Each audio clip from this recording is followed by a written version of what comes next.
Bem-vindos aos vídeos sobre economia. Eu sou o José Jorge. Neste vídeo resolvi reeditar a primeira parte do vídeo sobre tragédia dos comuns e bens públicos. Trata-se, portanto, de uma repetição parcial, onde apenas considero o papel do sistema de preços num único mercado.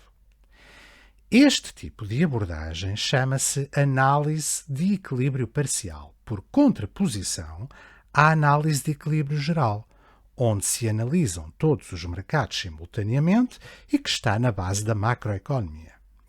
Vamos então começar. No livro A Riqueza das Nações, publicado em 1776, Adam Smith fala de uma mão invisível que coordena os interesses individuais. Cada um de nós procura o seu interesse individual e, com isso, conseguimos o bem-estar da sociedade.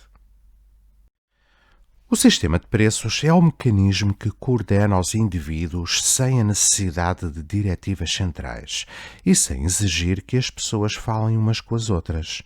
O sistema de preços é a mão invisível que guia os agentes. Os defensores da economia de mercado defendem que o sistema de preços transmite informações importantes às empresas e aos consumidores.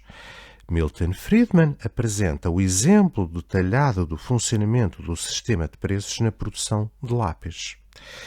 Quando eu compro um lápis, estou a utilizar recursos sociais como a madeira, a grafite, a energia, o trabalho ou o transporte de matérias-primas. O que evita a minha sobreutilização destes recursos é o preço do lápis.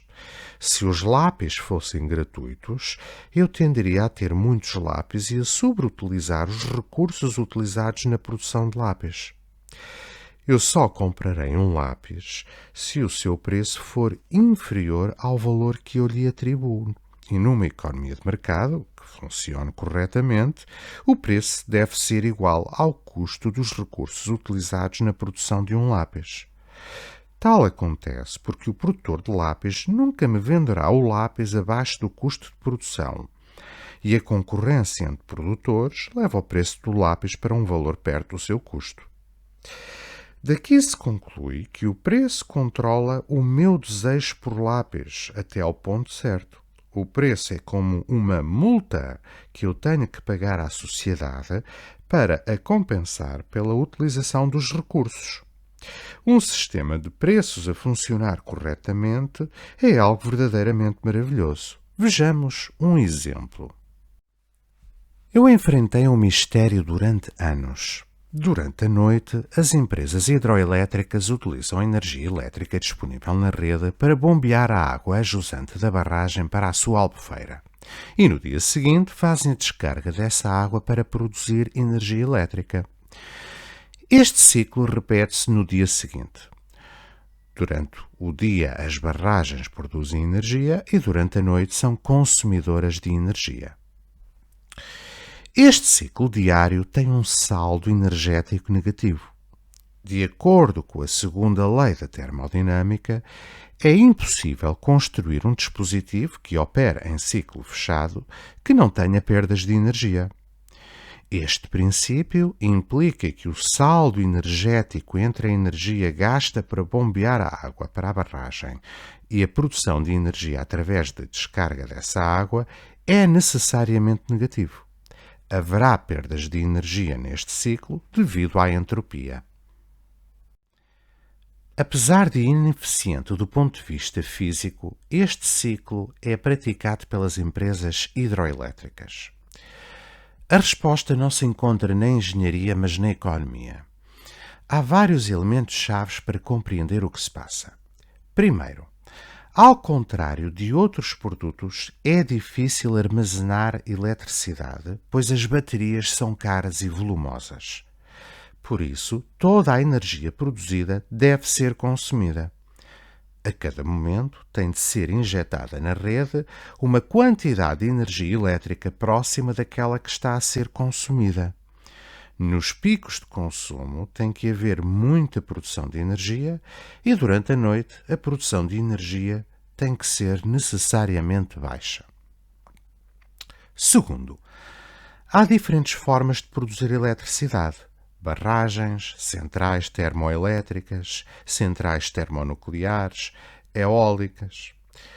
Porém, parar ou arrancar com centrais termoelétricas ou termonucleares tem custos elevados. Por vezes, não é sequer possível parar imediatamente uma central termoelétrica ou termonuclear. E as empresas que gerem este tipo de centrais estão dispostas a pagar para não desligar estas centrais. Terceiro, esta característica é especialmente relevante durante a noite, quando o consumo de energia é muito baixo.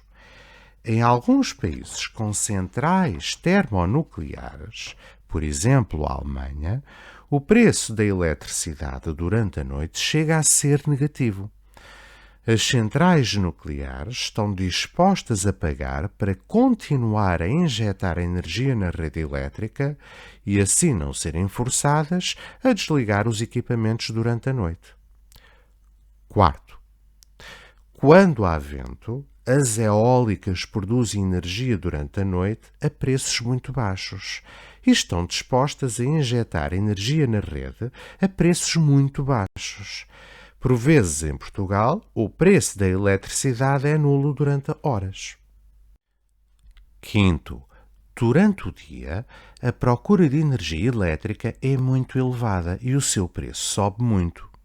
As empresas hidroelétricas deparam-se com um preço muito elevado durante o dia e, nesse momento, decidem ser produtores de energia. Durante a noite, o preço da energia é baixo ou mesmo nulo e, por isso, passam a ser consumidores. Consomem energia barata para bombear a água de volta para as albufeiras, para, no dia seguinte, utilizarem essa água para produzir a energia elétrica que é vendida a preços elevados. Assim, as barragens cumprem duas funções. Primeiro, embora o armazenamento de eletricidade seja muito caro, o armazenamento de energia numa barragem é relativamente barato. Segundo, a energia consumida ao longo do dia não é constante e as barragens permitem suprimir os picos de consumo. Elas aproveitam a eletricidade que seria desperdiçada durante a noite, produzida pelas eólicas ou centrais termoelétricas e termonucleares, para armazenar energia na albufeira durante a noite. No dia seguinte, convertem essa energia em eletricidade. É o preço do quilowatt-hora de energia elétrica que ajuda a coordenar os diferentes métodos de produção de energia elétrica: barragens, eólicas, centrais termonucleares, centrais termoelétricas. Não é necessário haver uma entidade centralizada a fazer a gestão da energia. Em muitos países, a produção de energia elétrica está fortemente descentralizada. Tal como é exposto no vídeo Tragédia dos Comuns e Bens Públicos, há várias ameaças ao bom funcionamento do sistema de preços. Entre essas múltiplas ameaças encontram-se o risco moral e a seleção adversa. E assim finalizamos este vídeo. Espero que tenham gostado.